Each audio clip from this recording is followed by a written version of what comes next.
আসসালামু আলাইকুম ওয়া রাহমাতুল্লাহি ওয়া বারাকাতুহু। আলহামদুলিল্লাহি রাব্বিল আলামিন ওয়াসসালাতু ওয়াসসালামু আলা রাসূলিহিল কারীম ওয়া আলা আলিহি ওয়া সাহবিহি আজমাইন। আজকে এই প্রসঙ্গ বান্দাকে আল্লাহ ভালোবাসার নিদর্শনাবলী। যে বান্দাকে আল্লাহ ভালোবাসেন সেই বান্দার মধ্যে এমন কিছু নিদর্শন আছে কি যা দেখে বোঝা যেতে পারে যে এই বান্দাকে আল্লাহ ভালোবাসেন। এমন নিদর্শন অবলম্বন করার প্রতি উদ্বুদ্ধকরণ এবং তা অর্জন করার জন্য প্রয়াসী হওয়ার বিবরণ আজকের দর্শ রিয়াদুস সালেহিনের, যে কিভাবে আমরা সেই নিদর্শন বা সেই আলামত নিজেদের মধ্যে আনয়ন করব আল্লাহ তাআলার ভালোবাসা প্রমাণের জন্য। মহান আল্লাহ বলেছেন, কুল ইন কুনতুম তুহিব্বুনাল্লাহা ফাত্তাবিউনি ইউহিব্বুকুমুল্লাহ ওয়া ইয়াগফির লাকুম যুনুবাকুম ওয়াল্লাহু গফুরুর রহিম। বলো, তোমরা যদি আল্লাহকে ভালোবাসো তাহলে আমার অনুসরণ করো। তোমরা যদি আল্লাহকে ভালোবাসো তাহলে আমার অনুসরণ করো। তার মানে যদি কেউ বলে আমি আল্লাহকে ভালোবাসি, তার কি করা উচিত? মহানবী সাল্লাল্লাহু আলাইহি ওয়াসাল্লামের অনুসরণ করা উচিত। আমরা বলতে পারি যে ব্যক্তি তার জীবনে, তার আখলাকে, আচরণে, ব্যবহারে, আদানে প্রদানে আল্লাহর নবী সাল্লাল্লাহু আলাইহি ওয়াসাল্লামের অনুসরণ করে, সে ব্যক্তিকে আল্লাহ ভালোবাসেন। যে ব্যক্তি আল্লাহর রাসূলের আনুগত্যের তৌফিক লাভ করেছে, সে ব্যক্তিকে আল্লাহ তাআলা ভালোবাসেন। যে ব্যক্তি চায় যে সে আল্লাহকে ভালোবাসবে, আল্লাহকে ভালোবাসে, তাকে আল্লাহ ভালোবাসবে, তার উচিত হলো মুহাম্মদুর রাসূলুল্লাহ সাল্লাল্লাহু আলাইহি ওয়াসাল্লামের অনুসরণ করা, সুন্নাতের পাবন্দী হওয়া, সুন্নাতের পাবন্দ হওয়া, সুন্নাতের পাবন্দী করা, সুন্নাহ যা বলছে সেই অনুযায়ী আমল করা। এই হলো ভালোবাসার একটা নিদর্শন। সেই সাথে কি হবে? আল্লাহ তাআলা ভালোবাসবেন। ওয়া ইয়াগফির লাকুম যুনুবাকুম, আল্লাহ তাআলা গুনাহ মাফ করে দেবেন।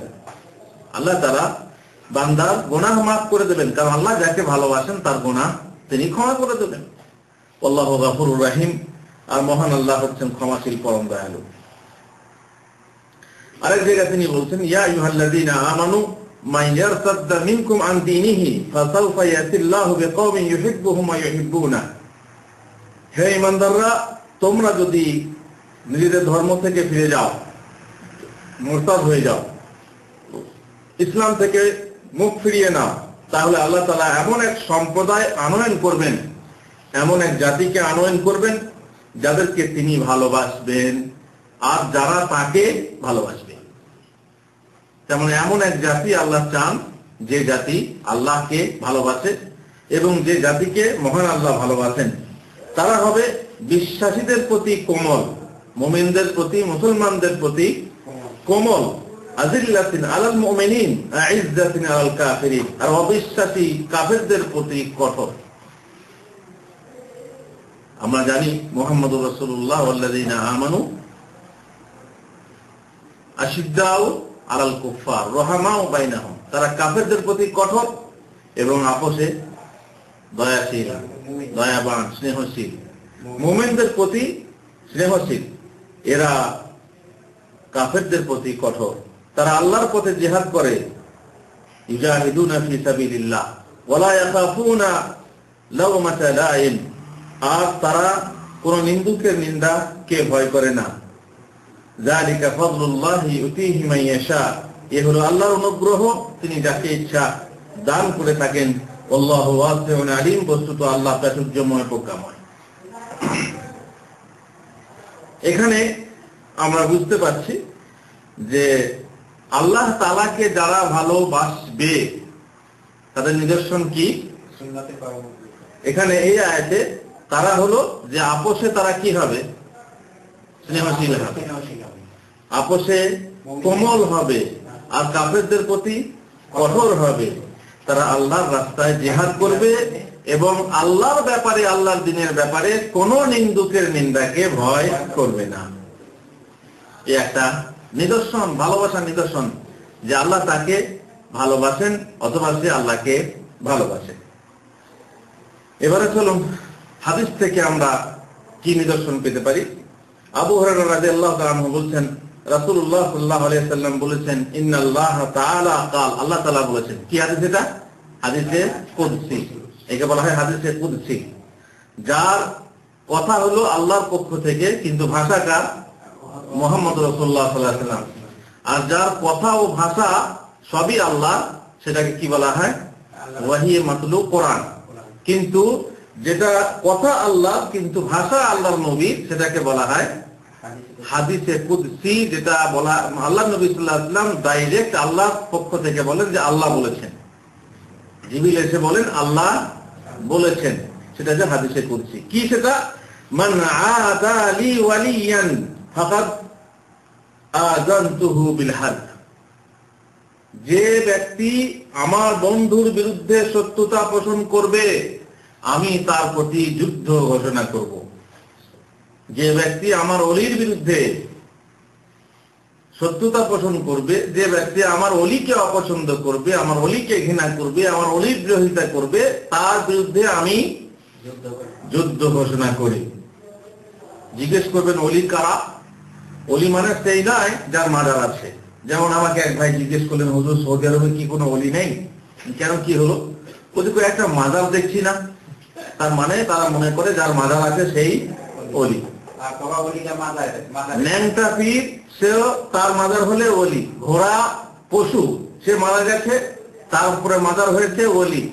এমনকি চেহেল গাজী মানে শিয়াল গাজীর মাজারও হচ্ছে শিয়াল ও রহমতুল্লাহ আলাইহি ওলি। এগুলো হচ্ছে কাল্পনিক মানুষের বানানো ওলি।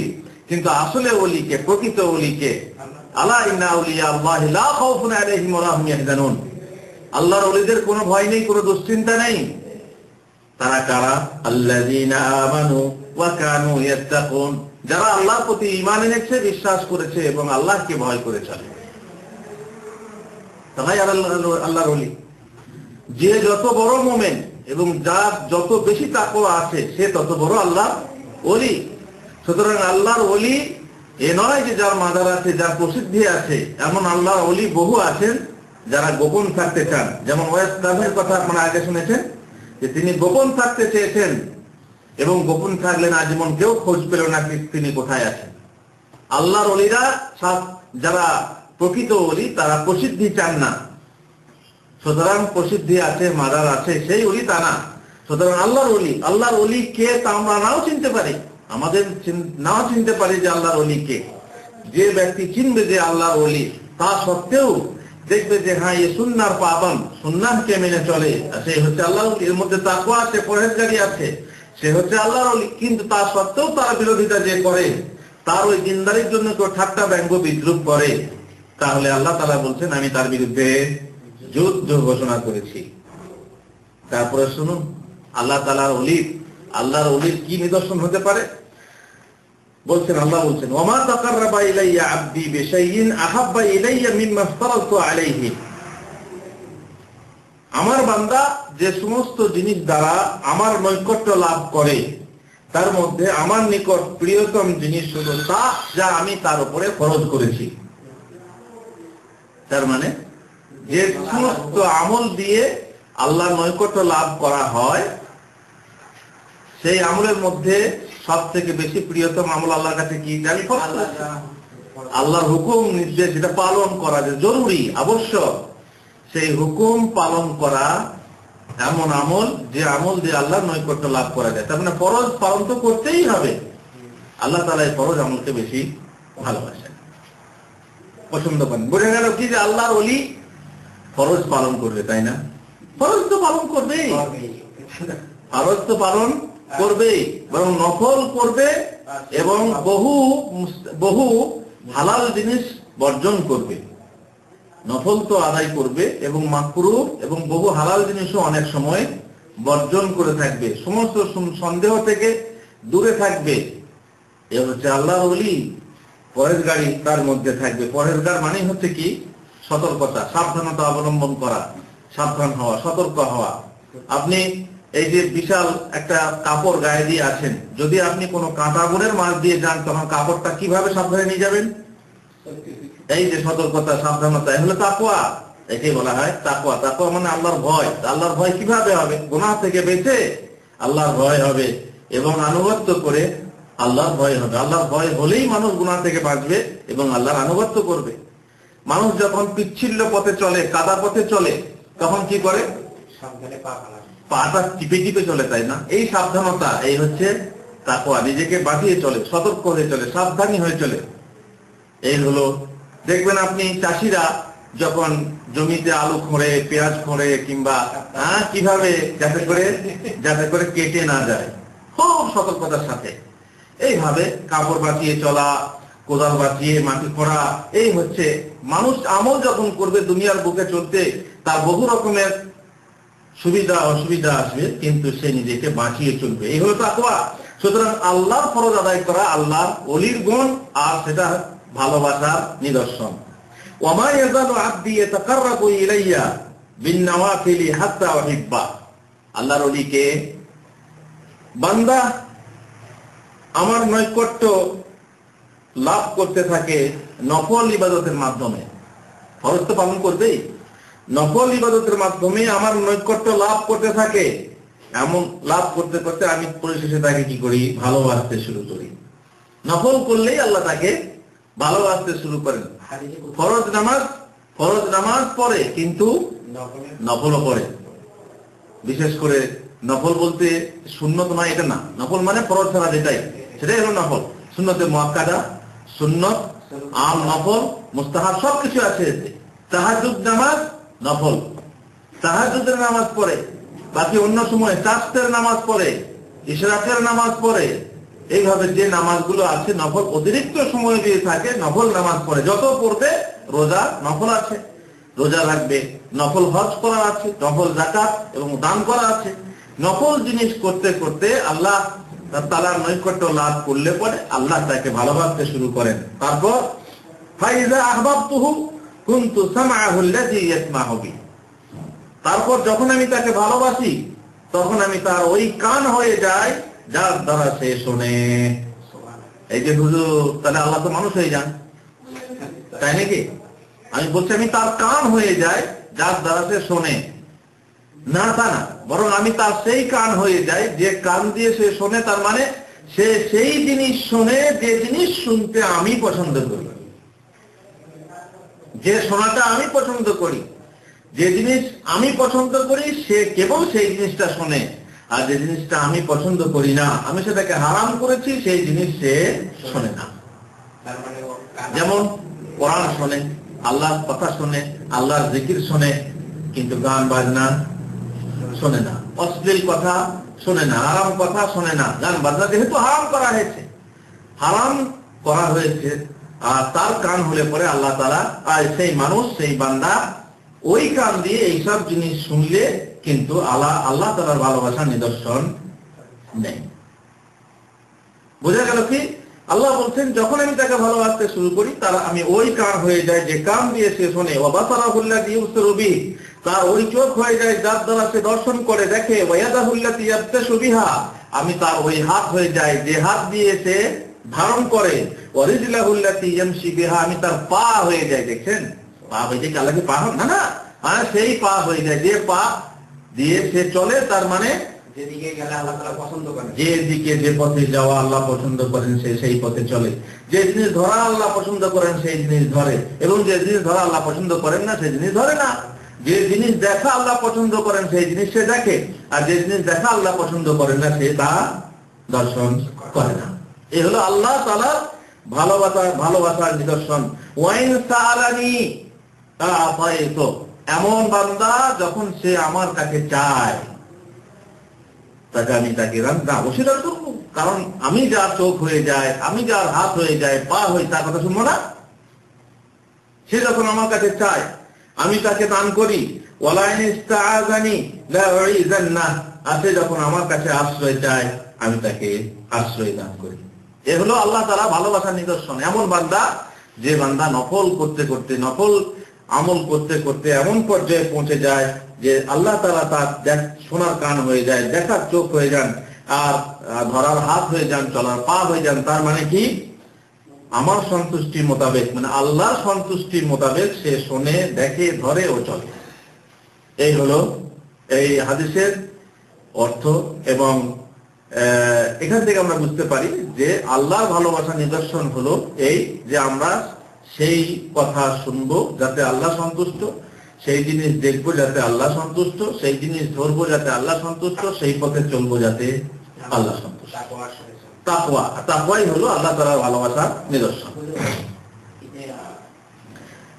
অন্য এক হাদিসে নবী সাল্লাল্লাহু আলাইহি ওয়াসাল্লাম বলছেন, ইযা আহাব্বাল্লাহু তাআলা আল-আবদা, আরেকটা নিদর্শন ভালোবাসা।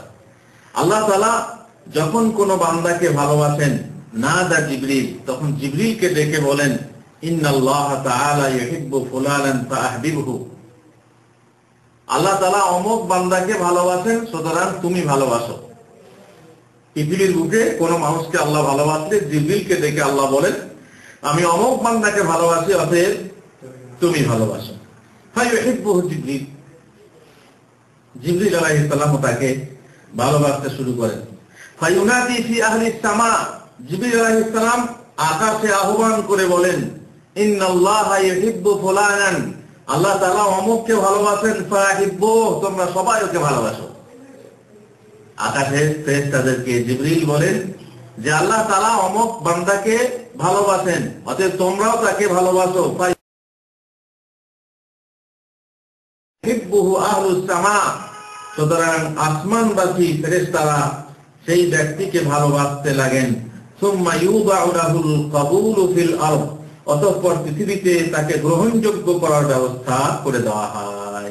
মানুষের মনে সে গ্রহণযোগ্য হয়, মানুষের মনে তার স্থান হয়ে যায়, মানুষের মনে ভালোবাসার বাসা বেঁধে নেয়। কোন ব্যক্তি?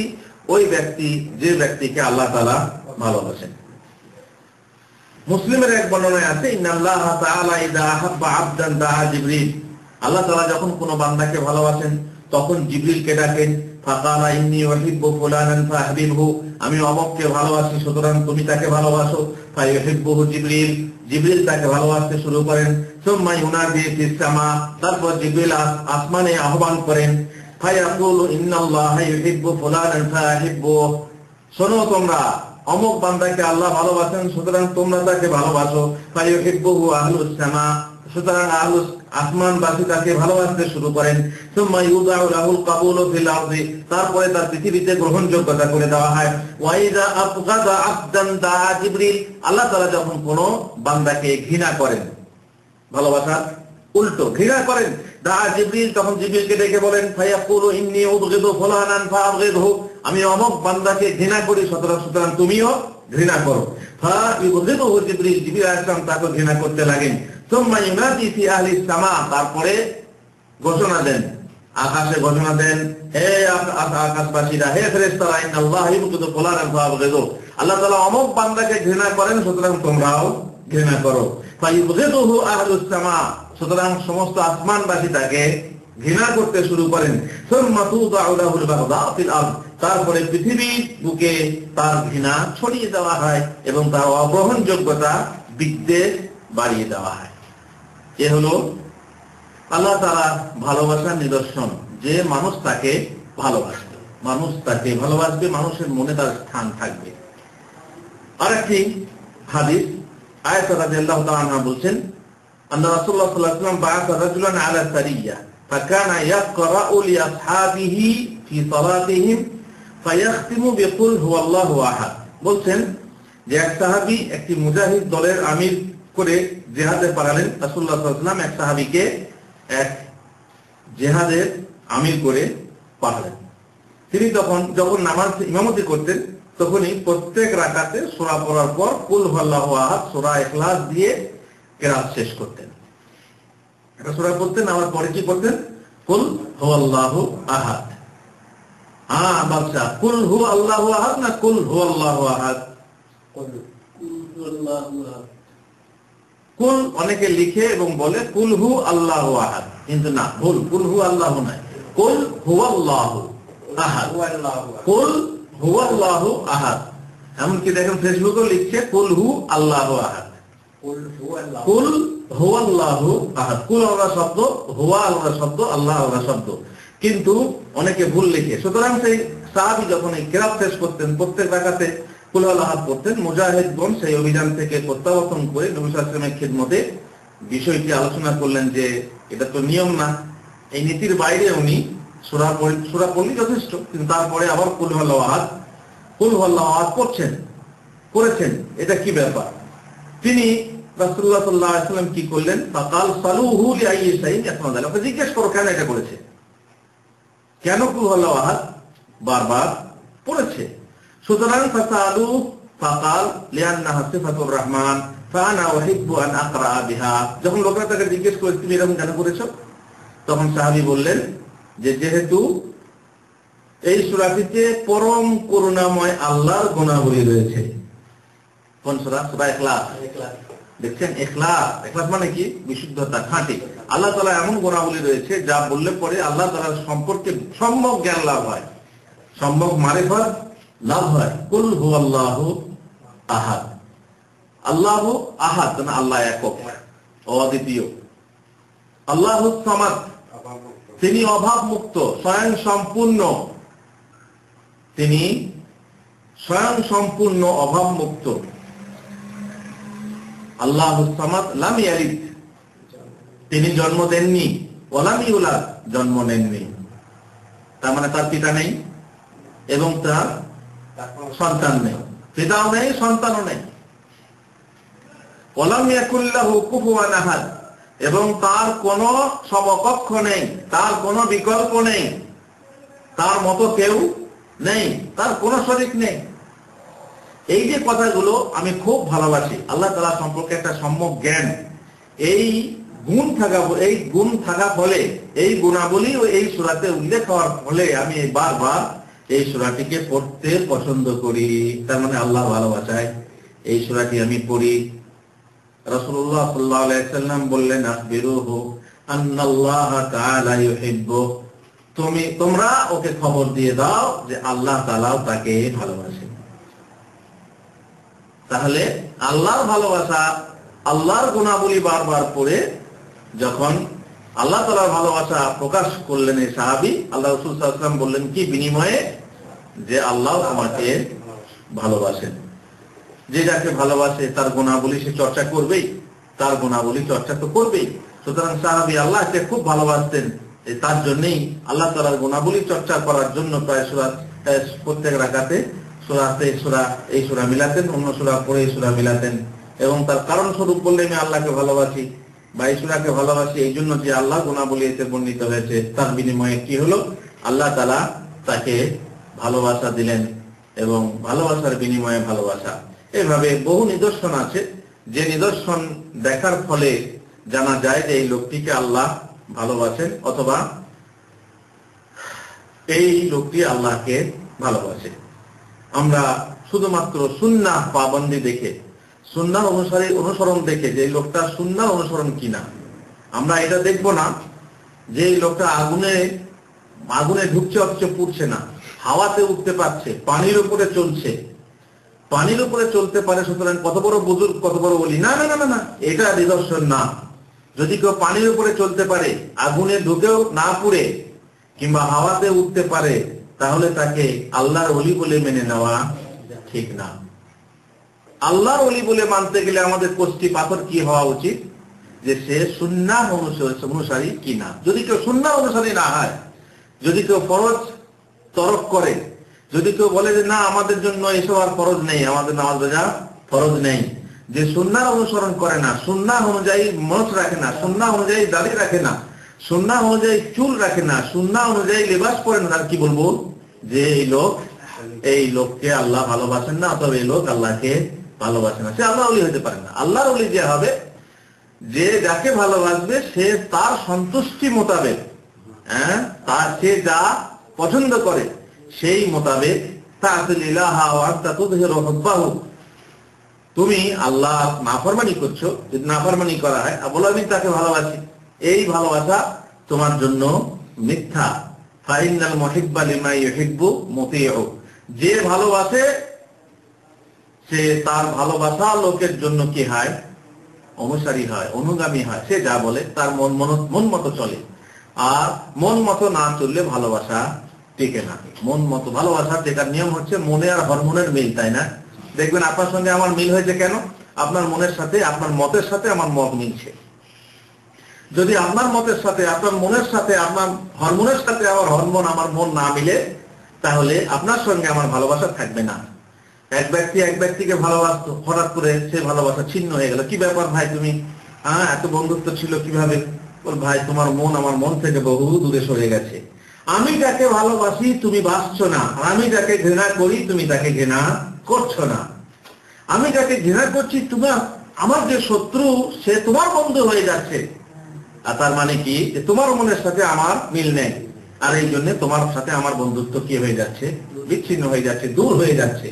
সুতরাং আপনি যাকে ভালোবাসেন তার মন মতো চললেই আমি বুঝবো যে আপনি তাকে ভালোবাসেন। তার বিরোধিতা করলে কোনোদিন আপনি বলছেন আল্লাহর নবীকে ভালোবাসি, আল্লাহর নবীকে ভালোবাসলে পরে আল্লাহর নবীর কথা মতো চলতে হবে। আল্লাহর নবীর কথা মতো না চলে শুধু মুখে গজল আওড়ালে হবে না, মুখে কবিতা পড়লে হবে না যে আল্লাহর নবী, কিংবা মুখে শুধু ইয়া নবী সালাম আলাইকা দরুদ পড়লে হবে না। কি করতে হবে? আল্লাহর নবী সাল্লাল্লাহু আলাইহি ওয়াসাল্লামের কথা মতো চলতে হবে, আল্লাহর নবীর সুন্নাহকে জিন্দা করতে হবে। তবেই বুঝবো যে হ্যাঁ, আপনি প্রকৃতপক্ষে আল্লাহর নবী সাল্লাল্লাহু আলাইহি ওয়াসাল্লামের ভালোবাসার অধিকারী এবং আল্লাহর ভালোবাসার অধিকারী। আল্লাহ যদি বিরোধিতা করেন, আল্লাহ রাসূলের বিরোধিতা করেন, শরীয়তের বিরোধিতা করেন, তাহলে নিশ্চয়ই আপনার ভালোবাসা, এই যে দাবি, হচ্ছে মিথ্যা। মিথ্যা। আপনি তাকে যাকে ভালোবাসেন তার কথা মতো চলুন, তার মন মতো চলুন। এটাই হচ্ছে ভালোবাসার মহাপরীক্ষা। ভালোবাসার পরীক্ষা এই নয় যে আপনি তার গুণগান করবেন। আপনি তার, যেমন একটা উদাহরণ আমি দিয়ে থাকি বারবার, একজন পুরুষ একজন মহিলাকে বিয়ে করে নিয়ে আসে, বিবাহ করে নিয়ে আসে।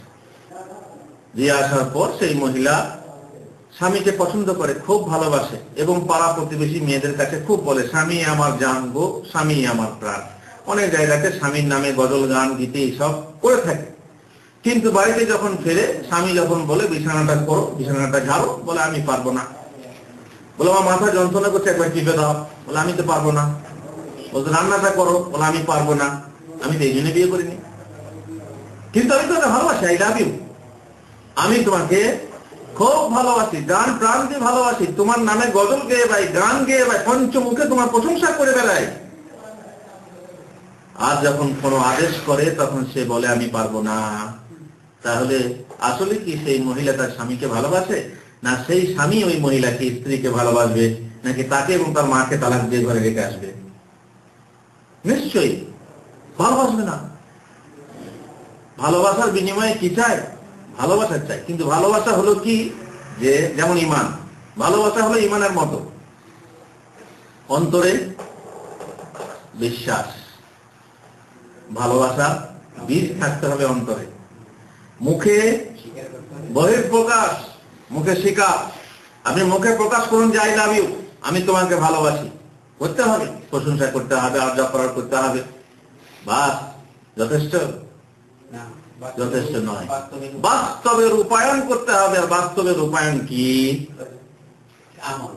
যাকে আমি ভালোবাসি সে যা হুকুম করছে, যাকে আমি ভালোবাসি সে যা পছন্দ করছে, আমি পছন্দ করব এবং আমি তার হুকুম অনুযায়ী চলবো। তবেই আমার ভালোবাসা খাঁটি ভালোবাসা, প্রকৃত ভালোবাসা, তাই না?